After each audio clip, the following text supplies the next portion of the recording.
Bismillahirrahmanirrahim. Kembali lagi dengan saya Hidayat.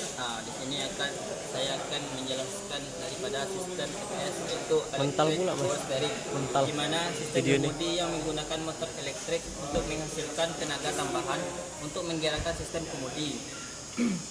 Motor elektrik ini dikontrol oleh kontrol modul berdasarkan kondisi dan kebutuhan kendaraan. Dapat dilihat dari beberapa komponen elektrik power steering seperti torque sensor, noise suppressor, dan vehicle speed sensor. Kemudian saya akan menjelaskan daripada komponen pada EPS, yaitu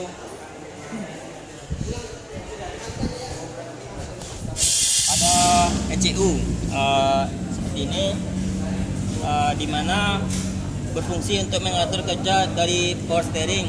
Tipe elektrik ini untuk sebagai otak dari EPS, yaitu sebagai penangkap sinyal dari sensor-sensor dan akan menyalurkannya ke motor elektrik ini dan menggerakkan daripada steering wheel. Kemudian ada motor elektrik berfungsi untuk membantu meringankan roda kemudi saat diputar. Kemudian di sini ada FSS atau bisa disebut dengan vehicle speed sensor, yang berfungsi memberikan data tentang kecepatan kendaraan pada ECU atau ECM. Kemudian ada torque sensor, ini seperti ini, di mana berfungsi untuk memberi tahu informasi kepada ECU atau ECM ketika roda kemudi mulai diputar. Dan saya kemudian akan menjelaskan kapan electric power steering itu bekerja dan kapan electric power steering itu tidak bekerja atau tidak aktifkan.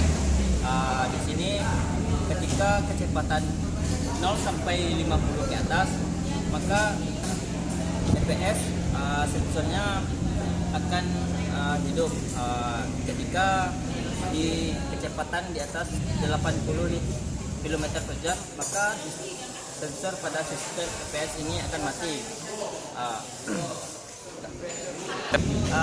Kemudian saya akan menjelaskan cara kerja dari sistem EPS sensor ini, di mana pada saat kunci kontak ditekan seperti ini, maka ECU electronic power steering akan mendapatkan aliran listrik pada kondisi standby. Di sini pada saat panel indikator hidup, power steering akan menyala, indikator lampu power steering akan menyala. Kemudian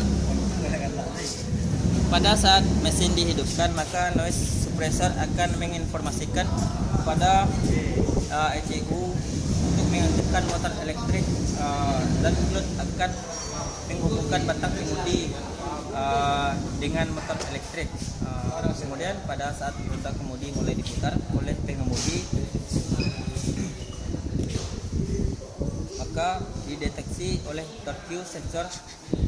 Kemudian torque sensor akan menginformasikan sejauh mana roda kemudi diputar dan seberapa cepat roda kemudi diputar ke ECM. Kemudian dengan adanya informasi dari torque sensor tersebut, ECU akan mengirim arus listrik ke motor listrik sesuai dengan yang dibutuhkan. Kemudian motor listrik EPS akan memutar gigi kemudi sehingga akan membuat roda kemudi saat diputar menjadi lebih ringan. Sedangkan vehicle speed sensor akan menginformasikan kecepatan kendaraan ke ECU ketika kecepatan kendaraan tinggi, yaitu sekitar di atas 80 km per jam. Maka ECU akan menghentikan aliran ke motor elektrik. Sistem elektronik power steering dinonaktifkan sehingga roda kemudi akan menjadi berat kembali. Hal tersebut dilakukan dengan menjaga tingkat keamanan pengemudi, karena ketika kendaraan berjalan cepat dan roda kemudi ringan dapat membahayakan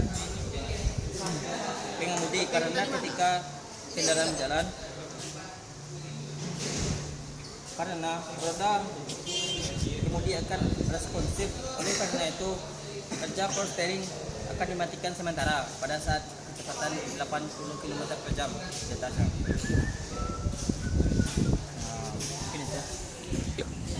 Pada saat terjadi kesalahan pada sistem elektronik power steering ini, maka lampu indikator elektronik power steering akan menyala untuk menginformasikan ke pengemudi bahwasanya sistem elektronik power steering ini terjadi kerusakan.